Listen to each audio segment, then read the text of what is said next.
Alright everyone, Joe Biden seems to be seeking re-election. Although there are other ways to explain this, I will try to explain myself. He is creating a cringe army of influencers to fan out across the internet, mainly TikTok. We'll get into why that's a bad idea, in order to try to influence politics now.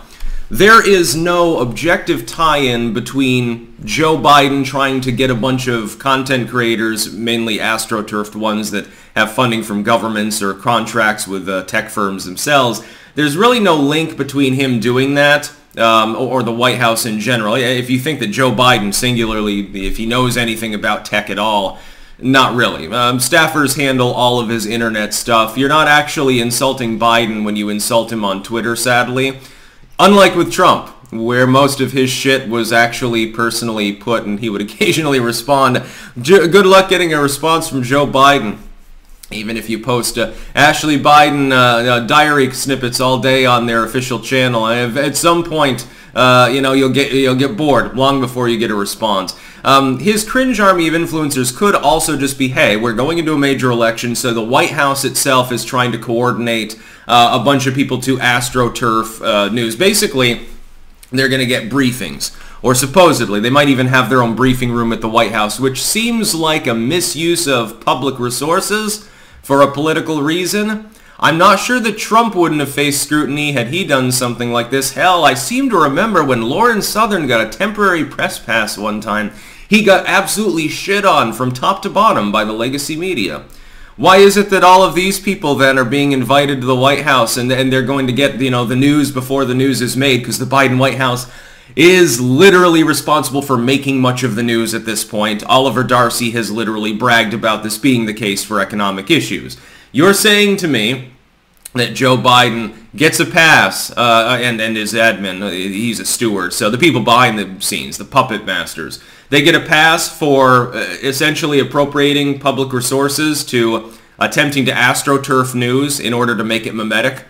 By the way, this has been tried before. It didn't work so well. See, the problem is that the way in which memes work best, I literally wrote about it in Occult Memetics, is when it's disorganized, when it's chaotic. When you get a bunch of people just throwing shit at the wall, some of it sticks. When you AstroTurf a singular message, the message either does or does not stick. The fact that it's being flung 100 different times doesn't mean the consistency of that turd is any different.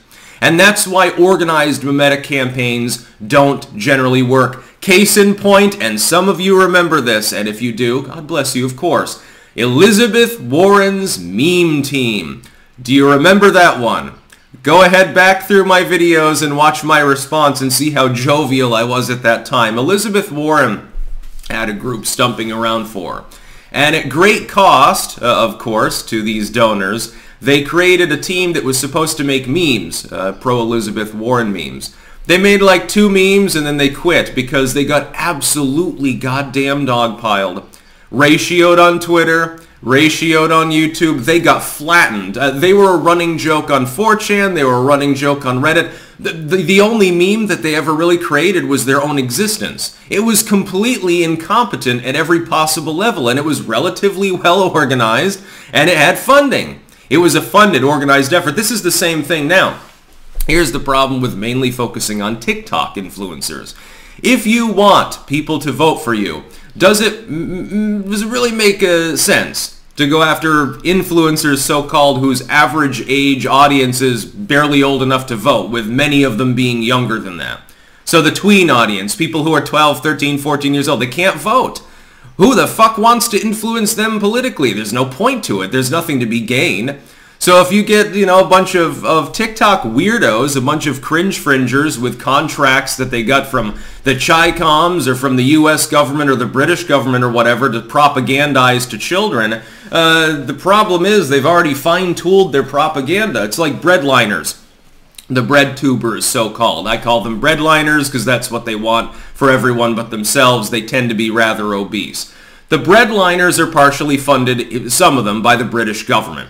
They developed a concept, and I don't think that the breadliners themselves developed this. I think this was centralized at some level. We'll see if that ever gets leaked. I think Dershowitz was responsible for part of that. Very funny times. Or was it Blumenthal or one of these people? Anyway, the idea was algorithmic hijacking.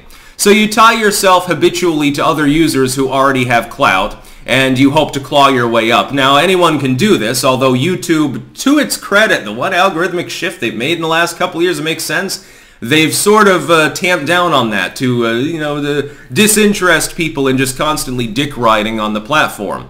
Well, that's good. There's a reason why you've seen less cross-creator hit pieces lately. Also harms the legacy media. Oh, wait, YouTube boosts them algorithmically all the time, so it actually doesn't, unfortunately. Although it should.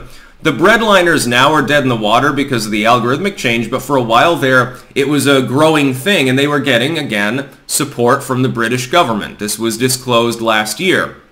It's the same thing here. The U.S. government, or a political attachment within that U.S. government, is using public resources to lie to people. It's doing so in coordination with the legacy media and with big tech. If you think these people aren't all working together to try to astroturf liberalism as some great cure for the world, even though it's literally responsible for all of our social and political ills right now, then, my goodness, you really do need to wear the title of naivest person in the room. That's exactly what's happening here, and it's cringe.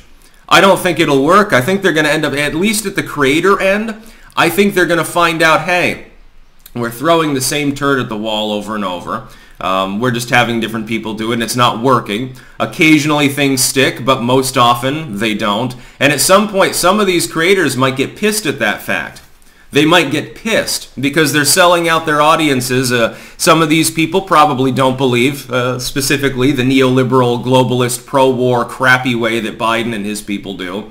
Yet they're going to be pulling for him, assuming he runs, or at least pulling for the DNC and slash GOP uniparty platform. And by the way, I'm sure that the silent part that's not being said out loud is that the GOP is doing the same thing from the uniparty perspective. And in fact, I can literally see it online. I'm not going to name names, but I'm well aware of the fact that there is some centralization going on with regards to that messaging too.